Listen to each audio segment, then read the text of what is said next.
What's good, everybody? Welcome back to They Say Anything. This is part two of our conversation with John Aucter and Hassan Simmons. In part one, we got into a great conversation, but because of time constraints and prior commitments, we had to break it up. We're back now to continue the conversation, get into what we didn't have time to cover, and let these brothers say anything. If you haven't watched part one yet, make sure you go run that up. But for everybody who's been waiting, let's get into part two. How you guys doing today, man? Doing well. Good, good. How you Yeah, doing? that's good. That's good. I'm good. I'm wonderful, man. So before we had the pause part one, we were discussing homelessness in Reading and some of the misconceptions people have about it. What do people in Reading often misunderstand about homelessness and the people experiencing? I feel like it's just a lack of education when it comes to mental health and addiction. Like, I forget the actual name of the book, the MS something or other. There's a medical book with diagnoses, and the one of the items is disease of addiction. It's like really considered a disease by medical professionals. We won't get into all where it came from or if you were born with it or not. People believe different things there, but like it's a dis-ease, and as you know, it will tear you up.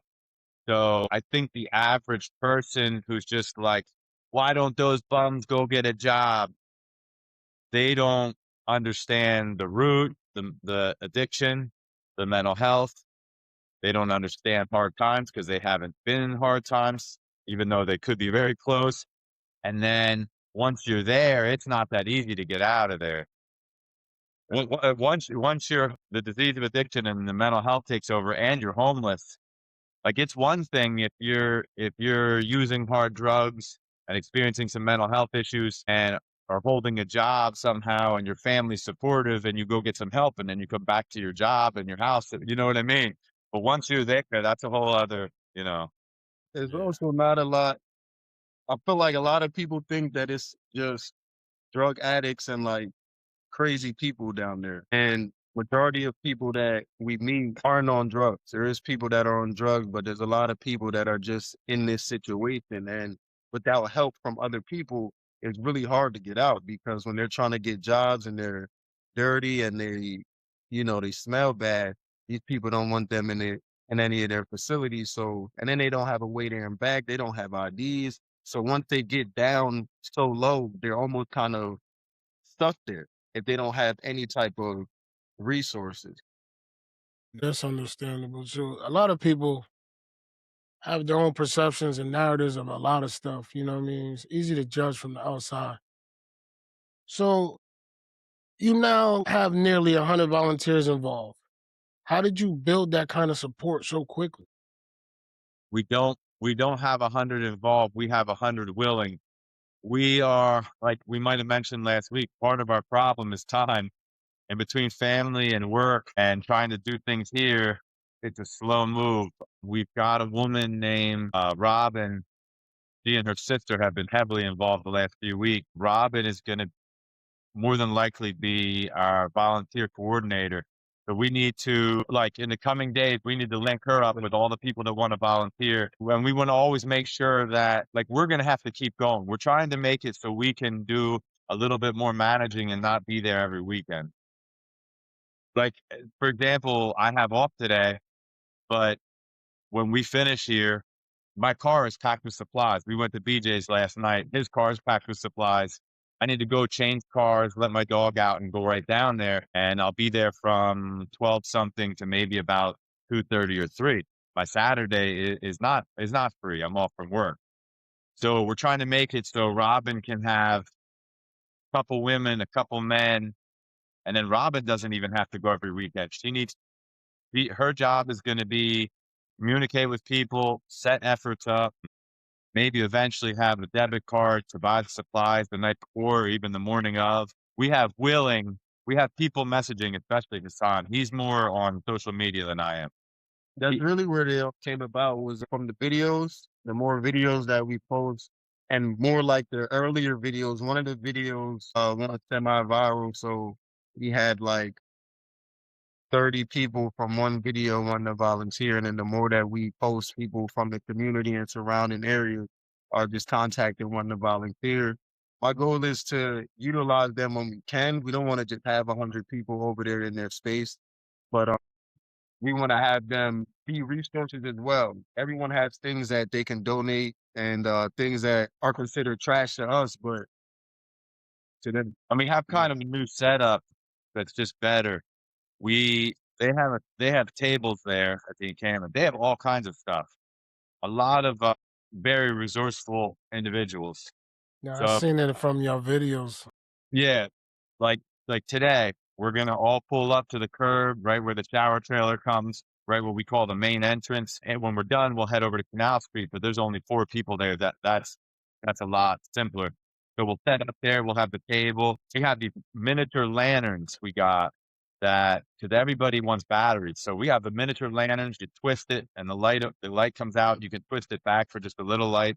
The batteries are already in it. So everything we give out, we'll have set up there. We have 2 people that are disabled. We'll handle them. They can't come out. Everybody else, come get your stuff.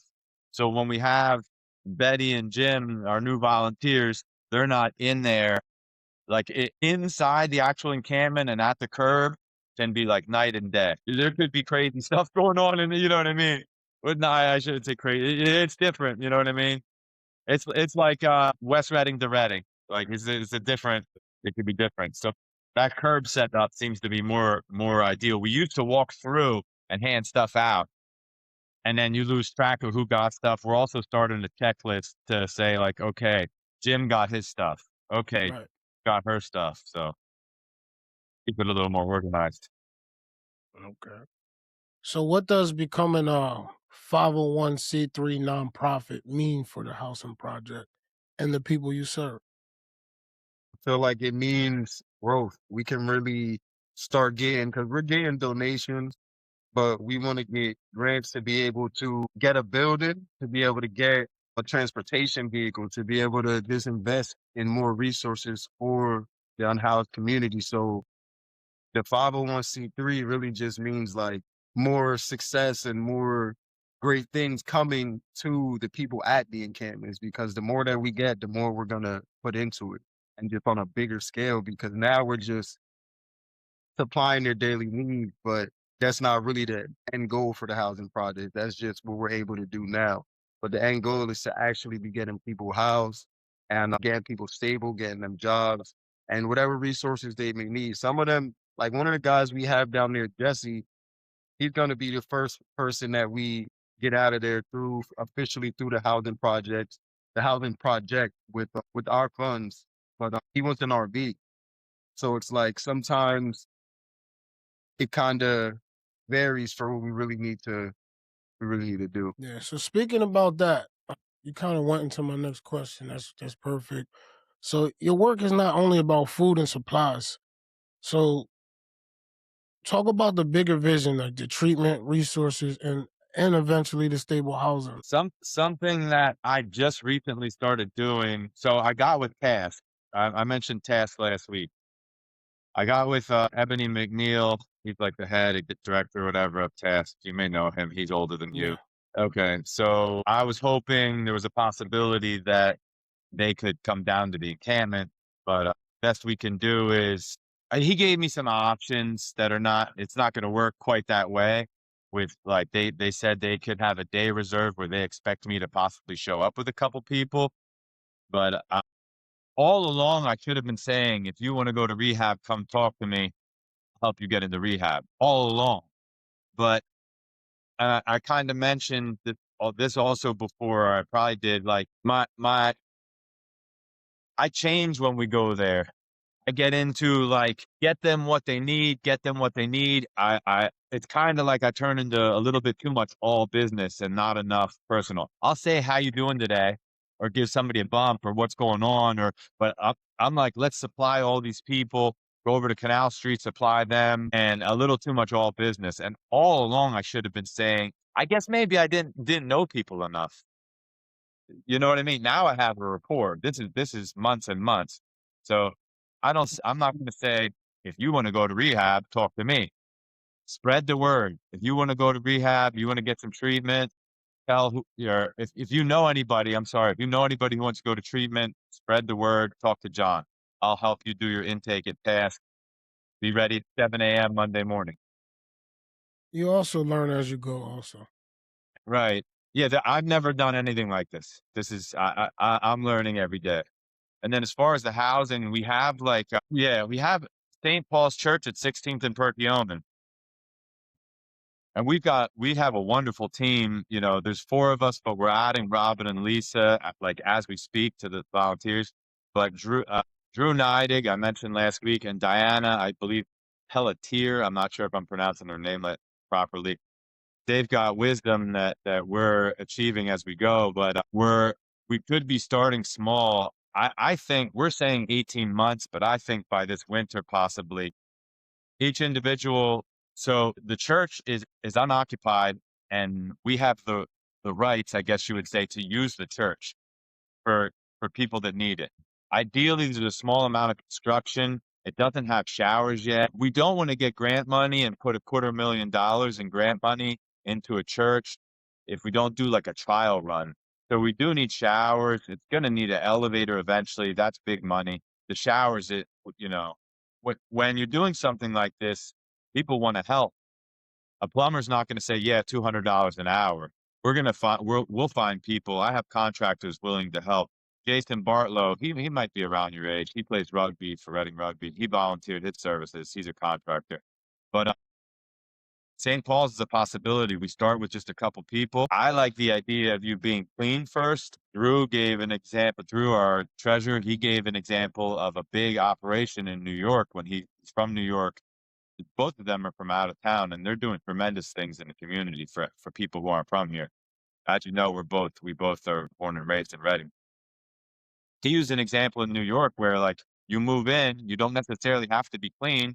We have criteria, and you can meet those criteria and agree. You can agree to those and meet those criteria over time, and we'll help you.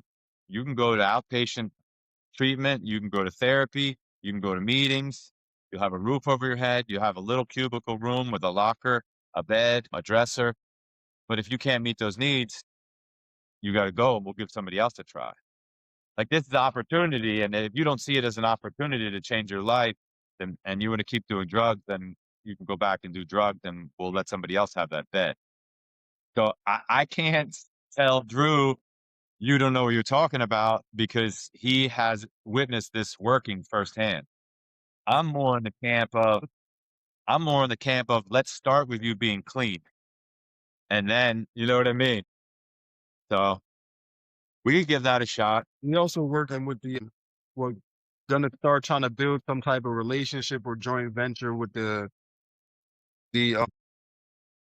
temp agencies and other jobs and businesses around, so that they can have somewhere where they can work, even if they're not housed yet, and able to be clean every day for a couple hours or whatever we can get. I feel like that's an important thing that is part of the end goal. We want to make sure that they're not only getting housed, but stable after they're leaving the housing project. Right. So, speaking of that, what are the biggest barriers that keep people from moving out of homelessness and into stability? Drugs is the number Yeah. one. Yeah, Fear of change. Like the one individual Hassan mentioned earlier, he's in his 60s. He's got like swollen hands. He doesn't walk great. He has some income, and he's like, why the hell should I go up on Franklin Street to dangerous housing for X amount of dollars a month when I could keep staying here for free? He doesn't want, you know what I mean? We're like, let's get a roof over your head. Let's get a roof over your head. You know what I mean? I think if we can twist his arm a little bit, he's going to be in one of those SRO rooms at the YMCA by November 1st. And what he has to do is be able to maintain it. We can help people for a few months. That's only $80 a week. You need to apply, though, and get approved for, so I don't know. Yeah. He's got to want to do it. We're not going to force anybody to move. What's that? he should qualify though. He should be Yeah. good right in there. But hopefully, I'm pretty sure he's gonna move. But he's one of the people that we're focusing on because he's ready. He's ready for the most part, like mentally, and he has some type of income to be able to help us help him when that situation, is a real life thing. But a lot of other people have an addiction to where they're knowing that it's wrong, they're knowing they want to do better, they're really trying to do better, but that addiction just it keeps coming back, and there's no way they can really stay and get stable when they're worried about, you know. We had, let me talk about Ricky real quick. That was cool. So we meet every other week with Drew and Diana and just discuss what's going on currently and short-term goals, long-term goals. So we meet at Front and Greenwich at the church there. We leave, we're talking about to go to our cars, and here comes somebody on a bike, and it's Ricky, a longtime resident. We had just been talking about him in the meeting. He moved out, and people move out like there's hearsay. Oh, they went to rehab. They got arrested. They got an apartment, you know. And he's staying with a friend, and he is back seeing a doctor. He was smiling. Like it's so he's probably staying in their basement, but like it's such a big, you know what I mean? From like pouring down rain and like water running into your tent and getting torn up by mosquitoes every time you go outside your tent and freezing cold and snow to like a basement, to me is huge. And seeing a psych doctor is huge. Like you have somewhere to shower every day. You know when you got to go to the bathroom, where you're going to the bathroom. You have somewhere to store groceries. You just it's a little bit of stability, but to me that is a huge step. From encampment to a basement is huge. I don't look down. I don't look down on nobody that can survive out there. You know what I mean? Because that's like you said, that takes a lot of ingenuity and skill. And when I seen your videos, Hassan, of you walking through and how it's set up, kind of reminded me of like a village, that they show in third world countries. Like them people really know how to live, man. They know how to get by. Yeah. And then one of the first things that a lady named Ma was one of the ladies that I built a relationship with. Her and her husband John ended up moving out as well a few months ago.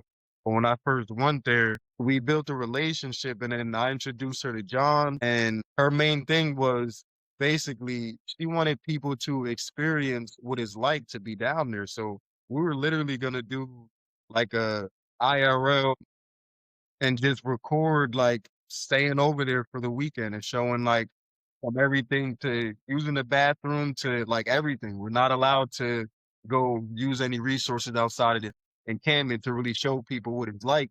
And she moved out before we were able to set that up. But I feel like that would have been something That would big have been dope. for me. That would Yeah, have been dope. And for more and educational wise, it would have been dope. yeah, because the things that we see are like these people could survive anywhere. Like right Right. now, but they don't use these resources much that are in the city. You know, they have so much there.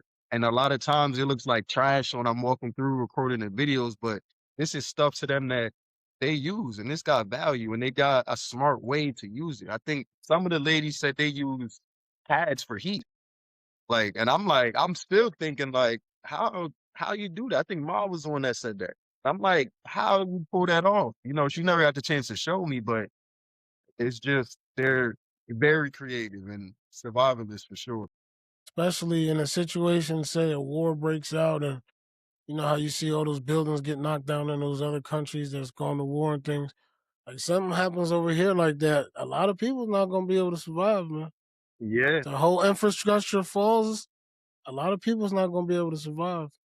And most people, and and and the people that's enduring it now are gonna be the ones that's yeah, thriving. don't know what food looks like in the wild. You know what I mean? They'll Right. walk buy some Right. something to eat and then end up eating something that's gonna kill you. You Hurt know, you. so like that's really one of the things that keeps them like they're they're definitely stronger than us people living like this. It's always gonna even when they get out of there, it's always gonna be something that I feel like is gonna make them stronger than the next individual. Like they're gonna be able to, really survive and be grateful for the little things that they do have. Because Ricky, when we seen him, he was super happy. You know, he was clean, but very grateful. And haircut, Yeah. hands clean. A lot of people, and we have somebody donated 2 huge cases of hand soap. It's just not something a lot of our individuals care about. I mean, they've asked for hand sanitizer, but nobody really asked for hand soap. That's why one of the reasons I try to encourage, like, get in the shower. The showers are right here every third. Now, we've talked about the showers a lot this past few days, but a shower is an intimate thing. And to like have like a bunch of volunteers that you don't know there, like talking to you and handing you a towel, you know what I mean? They sanitize the inside of the shower after each shower. It's temperature controlled, so you're not getting into a 100-degree little room on a hot day. Like they have some air conditioning running in there. And I just want people to feel a little better. You know what I mean? A big Right. thing of us even doing this is like I want you to feel a little better. I want you to try to have some positivity. Like this is not forever. This is for now, and you can get out of here. If you want to get out of here, you can get out of here. We can do our best to help you get out of here. And like just getting shower, I feel like can change somebody's whole affect, thoughts, demeanor. Yeah, yeah. When you haven't had a shower in like years or a year or God knows how long, get a shower. But I guess last Thursday, 2 Thursdays ago, 16 people got a shower, which is pretty good because on a Thursday at lunchtime, there might only be about 16 people at that main encampment. Today at that main encampment, we could run in between 15 to 30 people. We have food for 40 people today. Spaghetti with meat sauce and a piece of bread. I might have to come down there and get me some. So, how can Reading area businesses, churches, organizations, or just everyday residents, how can they get involved in what you're doing in a meaningful way? As in the everyday residents, I feel like donating the things that you have, we throw so much away. Like we throw so much away and we also have access to stuff. A lot of times we have access to this, but we don't get it. We could get it for free, but we won't because we don't. But a lot of times we don't think about somebody needs it and they're them somebodies and we're those somebodies. So we really want to have the community donate. Monetary donations are definitely good, of course, but I feel like we need the monetary donations to get physical things. So if you can just bring those physical things, that helps a lot. And when it comes to businesses, we're really trying to have them donate meals or join us with any kind of fundraisers or just kind of, I feel like really whatever people can do because it varies for who you're talking to. So if I don't want to say that we want every business to do something specific. Whatever you can do that can help, that's really what we need.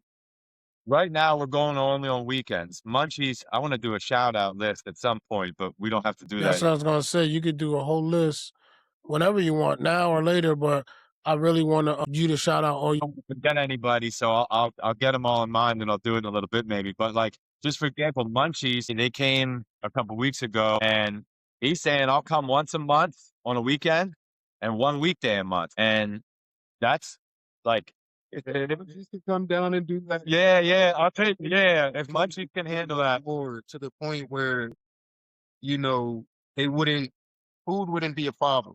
And then we can to these other encampments and expand. We want to expand and make sure that what we're doing for these three main encampments, two, three main encampments we're going to now, that we can do that for any encampment in the city because I get a lot of messages and DMs from people at these encampments and they'll be like, "Hey, come here," or "What about us?" or "We don't get this kind of treatment." And I have to explain, like, we only have but so much resources, and these people are already depending on us coming this specific day. So, kind of draw them to that encampment, but people don't like to go mingle with other encampments unless it's beneficial.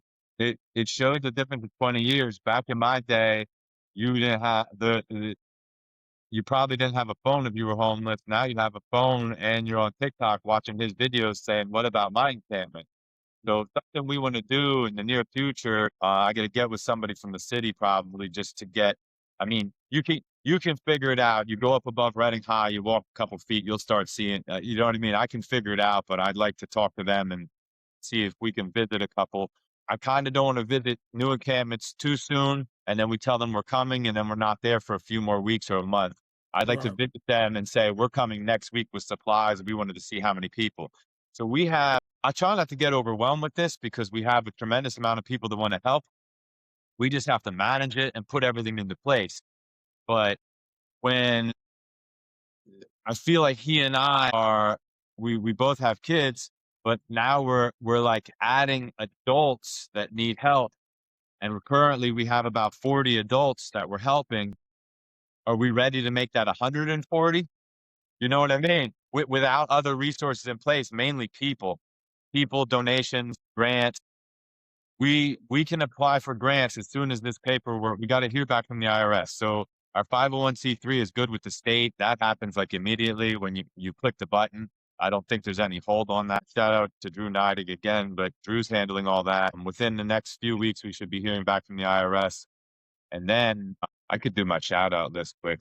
Legends offered to do a benefit. I have to go in there and talk to Carl. So what they'll do is just an example on a certain night, you buy a certain drink, a percentage of that, something like that, I guess. Like I mentioned earlier, I've never done anything like this. So I don't know uh, how that will look. But what I want it to be doing. See, right now, people give us donations. I don't want once we're official, it's going to be send donations to here, the housing project rdg at paypal.com or whatever it is. But we're not quite there, but we're getting there very soon. I'll do my shout outs. My wife, Sade Cassiano, for holding me down and keeping me balanced. Munchies, fully sponsored meals and offering twice a month in coming months. Pizza Italia, always looking out. Michelle from Pizza Italia, always donating. Refresh Burks, that's a biggie, coming and giving showers. Drew and Diana, we met because of Refresh Burks. They're a big part of our team. We appreciate you guys. Food by Faith Phillips, thank you. She cooks amazing Jamaican platters. She fully sponsored a couple weeks ago. But after Faith, dude, I would say Robin. Shout out to Robin. Shout out to Lisa. Bubba. Shout out to Bubba. Thaddeus Wright, and he's gonna soon to be our director for the housing project. He's been a part of it since Johnny. the first time I went there. Yeah, shout out to my boy Johnny as well. He's going to be our social media director, and he's also been a part of it from the beginning. Shout out to my mom for pointing me in the direction of this encampment, because without her, this would not exist. There would be just me still going to Penn Street and City Light and other places and giving out clothing and pizza. And also shout out to Max. There's this guy, his name is Max. I think his Instagram handle is like Max Go Crazy. He's the young kid. He was the first person ever to go with me anywhere to hand out jackets. I pulled up with 40 coats on Penn Street. We gave them out to everybody out there. He came with the pizza, some hygiene products, and things like that. And that was kind of the snowball effect to make me continue to do it after we had such an amazing time that day. It was like, but again, did we forget anybody? My mom and dad, they're no longer with us, but they are building me to be like this. Shout out to Ariana as well. She's another one of our volunteers. She doesn't make it often, but shout out to her. Shout out to the barbers that came down Nate. there. Shout out to the hairdressers that came down there. Nate Johnson, the shower trailer, Refresh Burks sets up next to Cafe Esperanza. Are you familiar with Cafe Esperanza? No, I never heard of it. I've never eaten there. It's right there on Greenwich below front. Is pay what you can. So you walk in, no money, you eat, you leave. Say we go in there, we pay extra because we'll help cover the people that don't, or we say we don't have any money, whatever it means. They feed you. They feed That's you. dope. Right. So the shower trailer's in their parking lot on Tuesdays. Nate says he had some things to handle. He's going to start going back, giving free haircuts. Yeah, shout out to Rose Savage. I just seen her post the Me too. Refresh Burks trailers. Yeah, shout out to her. She's doing big things. I'd like to go down the list of our donors, but I'd have to have my phone. We have Casey Summer. I got to say she lives down the street from me. She is constantly thinking of these folks they like wipes, these good wipes from Amazon. She's constantly supplying from the get-go, from January. Started with clothing and just continues. But That list is very long, so I'm not gonna. Thank you to all monetary donors, clothing donors, supply donors. Thank you all. So what are some of the household things that you say people throw away or not using that can be repurposed down there? Like, what are some of the things, so people watching don't throw them away can actually donate? So basically, things like clothing, any old blankets. The main thing is definitely clothing. A lot of times we just throw that out and it's not necessarily ruined. I would say clothing, the blankets. What else could you think of? Clothing, blankets. Those are main things, really. Yeah, really. It's really just a clothing and blanket. There's other things that's like bigger items, but I don't see anyone bringing things like that down to the encampments. They definitely need air mattresses down there for sure.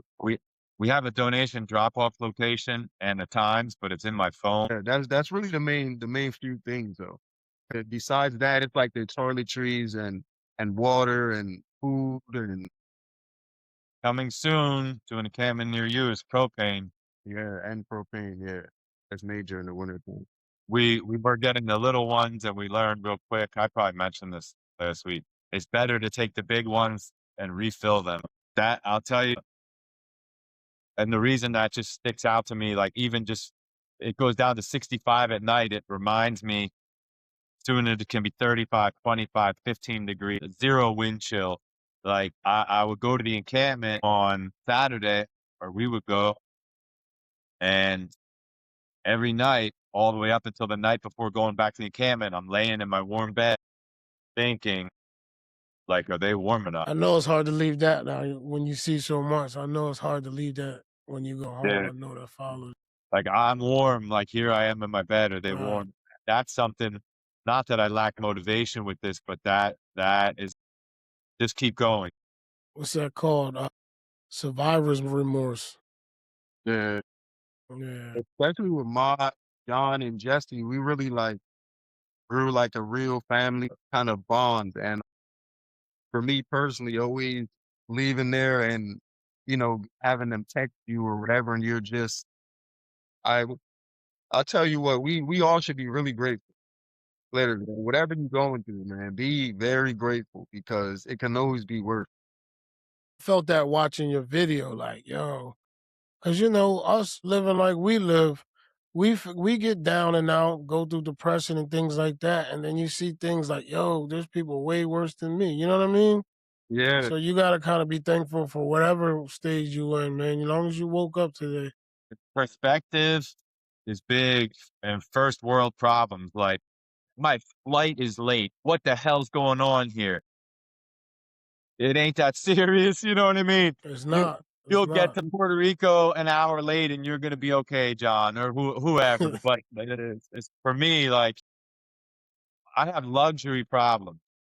They're luxury. I went to fill up my coffee at Wawa and they didn't have my Cuban roast. It was empty. Oh, no, you're gonna be all right. It's a lot of perspective. Keep everything in perspective. I know So, where no, no, sorry. go ahead. I know where my next meal's coming from. I know where the meal after that's coming from. I know where I'm showering. I know the toilet I'm using, and I know my electric's not getting cut off. And I know that I got people that love me around me. Right.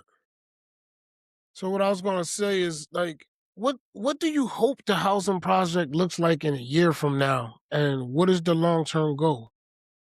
a year from now, I'm expecting we're gonna have a transportation vehicle to like check off the box for one of them goals to be able to take everyone to work, get them some type of income so they can be stable, volunteers out the wazoo. Me and John may not be at the encampment every single weekend, but we'll definitely be really involved. We have to do bigger things for the housing project. So, but for the long run, man, the housing project is going to be really like a safe place for people in these kind of situations to where they can come to us if they're trying to get clean. We could point them in that direction. They could come to us if they're trying to get housing. We can help them with that. If they're trying to get work, if they're trying to, you know, kind of do anything. We want to change the homeless issue in Reading, Pennsylvania, because my personal opinion, there's other people out there that should be having this same type of investment that me and John have into the community, but they're not. And I feel like that's another one of the main things I want to put out there for the community. And also by a certain amount of time, I expect our community to be super involved to where like, because this is all of our community. And I know everybody doesn't know about it. I know, other people may have negative opinions about it, but at the same time, the more we're able to show and prove, I feel like we're gonna get more community support and get more going. That's what I was just about to say. Because since I watched yours, me and my business partner, he couldn't be here today. He had to work he was forced overtime. But we had a conversation, and after I edited it and put it together, and he was like, "Yo, man," he was like, "What I just said, like you don't know how good you got it, and you walk around here pouting and complaining." He was like, "Yo, I feel like I want to do something." So now we contacted a couple people, and we're trying to get something together, maybe for like a Thanksgiving meal or a turkey drive, So we probably can talk to you too off air, but yeah, we're gonna try to do as much as we can too. Like it does play with your heartstrings, man, and and Yeah. it's out of sight, out of mind. Like they're kind of out of sight. If you're not walking down there and seeing that, you don't really even know it's there. Yeah. You know So what I don't blame no, I don't blame people because we all didn't know about it. I can't believe I didn't know. Like, okay, so I used to always take my dog and dogs that I walked up on Mount Penn when I was younger. Now I'm in like preservation mode. I need to be on smooth street. There ain't no overturning an ankle, none of that. I mean? Right. But I would come upon remnants of encampments, like pillows and sleeping bags and trash and what leftover stuff below the pagoda, above Reading High. Sometimes just a one person deal. Sometimes it looked like dozens of people were, but I would never come across anybody actually living there. This is going back, you know, 10 plus years, all over Mount Penn, Walnut Street to all the way past the fire tower to like almost to McKnight Gap Road and everywhere in between, Skyline, the Mount Penn side, all the way down to Reading High, down towards College Manor Pool, the whole thing. There was nobody living up there the whole time I was through there. There was just remnant. Can I But mention something though? yeah, So you know where I live at. So when I drive over, what's that, Mineral Spring Road, the bridge above Pandora Park, there's I folks. see the I see people coming out of there too Yeah, with book bag. Yeah. we'll be visiting there in the near future. There's folks under there. Any wooded area. See now above Reading, times change. You had COVID. Look at the price of everything changed. I was telling Hassan, if my dad knew I paid $2.53 for this cup of coffee, he'd roll over in his grave. $2.53. Co- Anyways, Coffee used to be 10 cents back in the day. my dad used to go with a date to the movies with a quarter and pay for both of them to get in, get candy bars, popcorn, soda, and have change left over. Mm. Long time ago, but Another thing I do want to mention is to support what we're trying to do or what we're doing, you don't even have to come with us.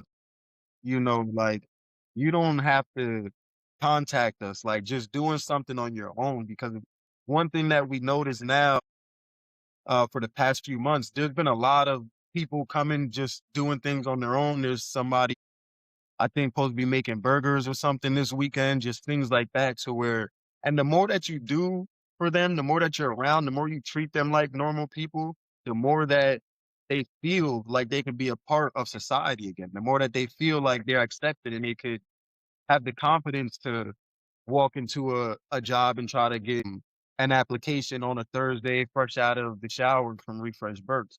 And I feel like that's a major thing that I noticed that helps them a lot is when you're actually being just treating them like they're normal. I'm vegan, so I don't eat like nothing that we bring down there. But majority of the times it's always, hey, you aren't gonna eat with us. Hey, what like they'll try to give us stuff. And if it's like you don't take it, then it's like, what do you think? Why don't It's you like, want it? yeah, you They just feel want to like, feel like yeah, we normal. They want to be treated like normal. They don't want to be.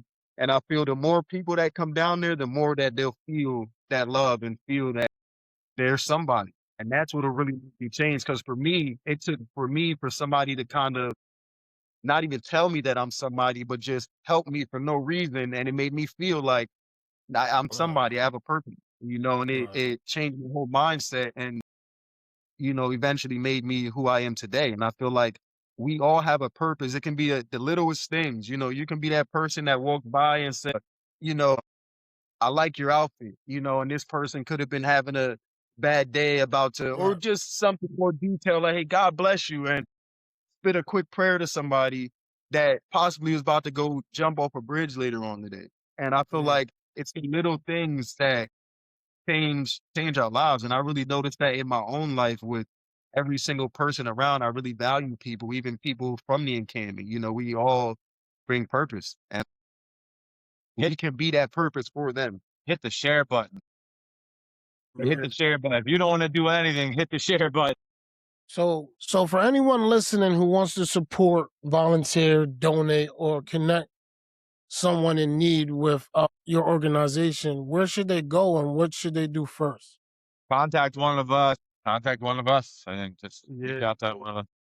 Contact us via social media, or in reality, excuse me, come down to the encampment, man. Like, where we are every weekend, and every Thursday, come down to the encampment. Thursday, 12 to 2. There's a right past rack. You can't miss it. There's a shower trailer. He's usually out there. I'm usually working. I wanted to get back to something real quick, if you don't mind. Excuse, about not knowing. So I was talking about when I used to walk the dogs in the woods and see remnants, whatever. I don't know how. I don't know everybody, but I'm on social media. I know a decent amount of people. And sometimes when I'm running, I would get real close to there. It's interesting how things work. Because not long now, I drive by there all the time. I bought a new car, and to supplement the car, I started Ubering. Sometimes an hour on weekends, if I'm not like taking care of dogs, I'll go work a couple hours, and it's working out for me. But I'll tell you what, I'll be near the movie theater and bringing somebody to West Reading, and it drives me right past. Like, I'm always there. But so I would have discovered it had I not otherwise in January. But how did I not know there was a couple dozen people living in tents in the freezing cold right outside the college I graduated from in my Well, hometown? well, I think, How did I and never this is hear just about my opinion, so don't quote me on it. No, But I think they don't want to be seen. I think that's kind of like the goal. You know what I mean? If they were seen, I think that, not just my opinion, but I think maybe law enforcement or somebody, hey, get out of here. You know what I mean? Or security of those buildings that they're behind, push them away. So they're kind of like hiding in plain sight. You know what I mean? For sure. The city doesn't own that encampment that we usually go to, the main one by Rack. I believe it's owned by like the the railroad. railroad. So Okay. that's why they're actually able to be there for now. But all the other encampments, they tore one down at Pandora, and I mean, not Pandora, over by Canal Street.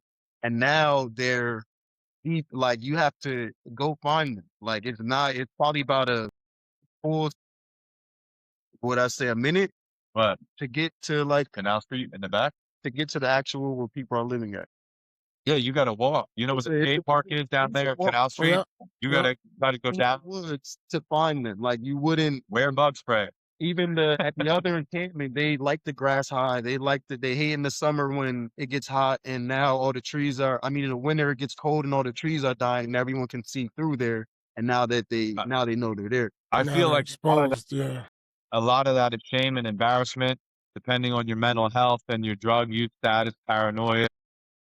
Like like I mentioned before, these are humans back there, and many people, as we talked about, look at them as less than human, and a lot of them probably feel less than human. We're not going to leave them alone because we want them to do better because they can do better. All of them. I know I went, this was months ago, maybe even a year ago. I know I went walking from like Bear Park to like kind of like the area you're talking about, all the way down by like the Bartmore Street Bridge, and then turn around and go back. Cause I parked down by Northwest Elementary, and I seen a guy in there. He had it set up like a living room, bro. He had a barrel with the fire burning. He had the chairs. You know what I mean? Like he had made his own broom and was sweeping. I'm like, yo, like it's ingenuity involved in that also. Some people have 3-room tent. You see that on Skid Row, and was that in California? Oh yeah. What's that? Yeah, They see you see that on Skid Row. Oh, On, right. on Skid Row, I seen a guy. He had like a couple tents fastened together and then cut out. So he had like the kitchen over here, then he had the living room, then the one lady I seen had a upstairs on her tent. You know what I mean? You Yeah. know, it's sad, but I feel like it's just it's some intelligence in having to survive out there because a lot of us won't survive. I watch a lot of Naked and Afraid and Survival, and I'm like, man, who, you know what I'm Ima- saying? But Imagine some of the successes people could have. Like, do you remember Maslow's hierarchy of needs in school?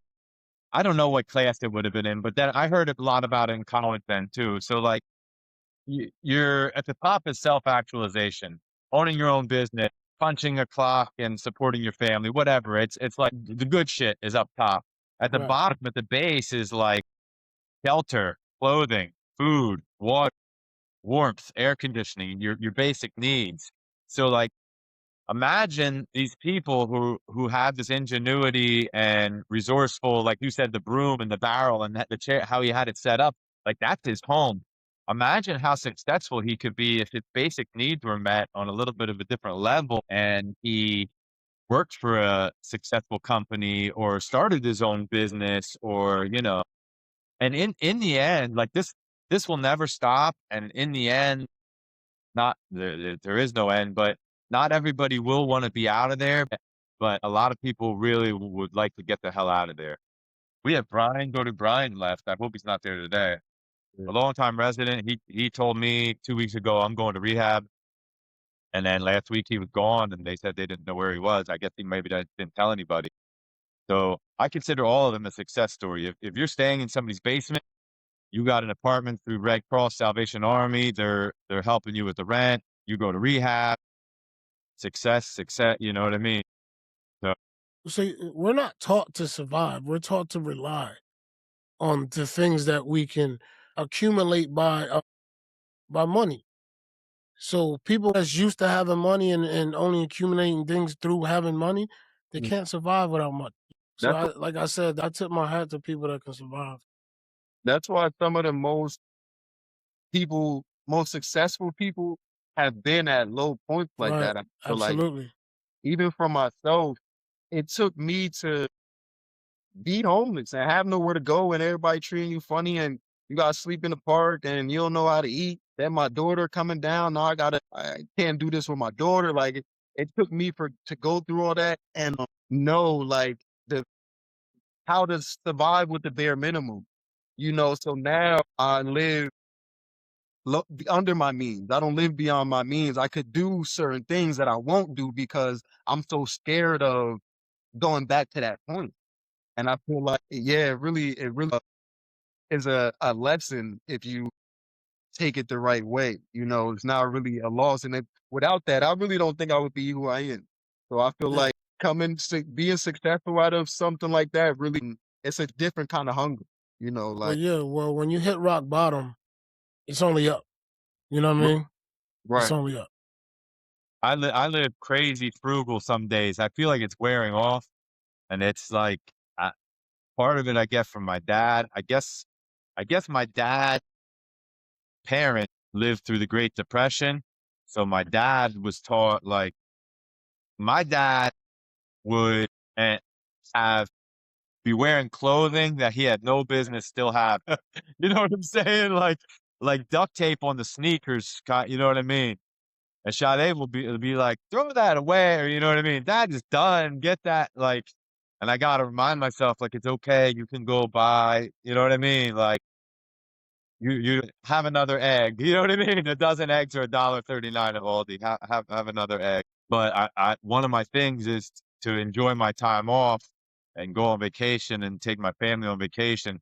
That living frugal Monday through Friday, a vast majority of the year, then I can go on vacation and just relax because it ain't gonna be cheap. I have purchase anxiety. Like whenever I'm about to buy something, I load my card up or something, and then before I pay, I start taking stuff out. Like, hold on, do I really need this? Yeah, I get this next week. You know what I mean? I'm like that, man. I'm Yeah, cheap. My mom would be like, just buy it. You need it. You only live once. Stop. I don't consider a cheapskate. I consider a frugal. Frugal, man. for making lack them of better term. investments, man. You can't spend. We only gonna make, and in this economy, man, things is only getting so much more expensive. So people really are like one bad situation away from being in these kind of situations, and it's only getting worse. You see it? 57% of Americans are 2 paychecks away from housing instability. I had to look at some dummy on social media posted a guy sleeping on a bench in West Reading the other day. And then the comments are full of people who are, like we spoke about, uneducated on mental health and drug addiction, and who you lack empathy and compassion. Like I try to stay out of the comments. That's my new thing since my vacation. I just what's it gonna do by me arguing with people on social media? You know what I mean? Just stop and like separate topic, but like all the racism and all the just political whatever. I noticed that too, man. Like you can post the most kindest thing, a video or picture, and someone's gonna say something ignorant.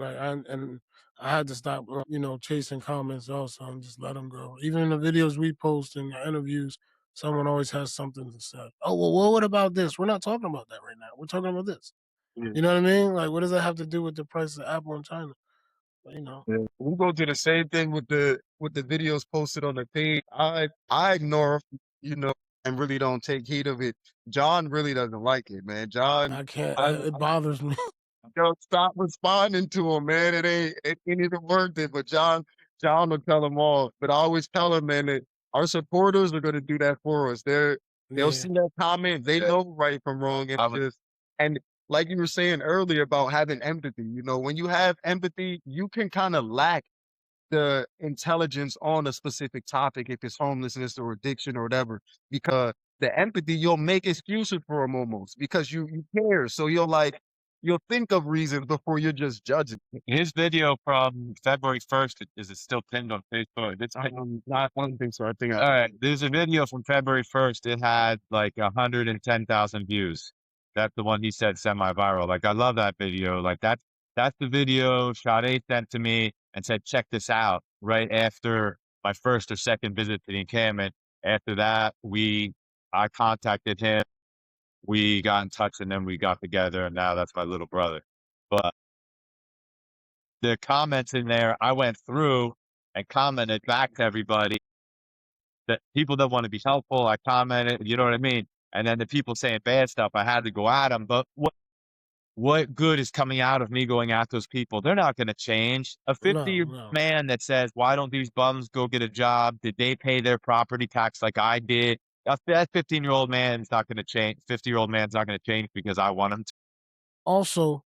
Also, if someone never been in a situation, like someone's been well off all their life, it's hard for them to have compassion for somebody that's not. Yeah. Get a job. Oh, you know what I mean? You're lazy. Yeah, but you had it your whole life. You don't know what situations and circumstances caused you to lose everything. You know what I mean? Yeah. So it's easy to judge from the outside looking in, like I said. But Hassan and John, man, I just want to say thank you both for coming through, and more importantly, for consistently showing up for people in our community. Thank you. The housing project is proof that real change can start with something simple, seeing a need, caring enough to act, and continuing to show up. If you're in the Reading area and you want to volunteer, donate, partner, or learn more, make sure you connect with the housing project and support the work they're doing. To everyone listening, thank you for tuning in to They Say Anything. If this conversation moved you, share this episode with someone who needs to hear it, and follow us for more real conversations with people making an impact. Until next time, keep showing up, keep supporting your community, and keep saying anything. Hey. So before we end today's episode, we got to show love to our very first sponsor, With or Without, located inside the Berkshire Mall in Reading, Pennsylvania. When you're craving a hot, fresh cheesesteak that hits the spot, pull up on With or Without. Let them take care of you. Whether you like it with or without, they got you covered. Stop by, grab a cheesesteak, and make sure you tell them that They Say Anything sent you. With or Without, proud sponsor of the They Say Anything podcast. You make sure you go check them out.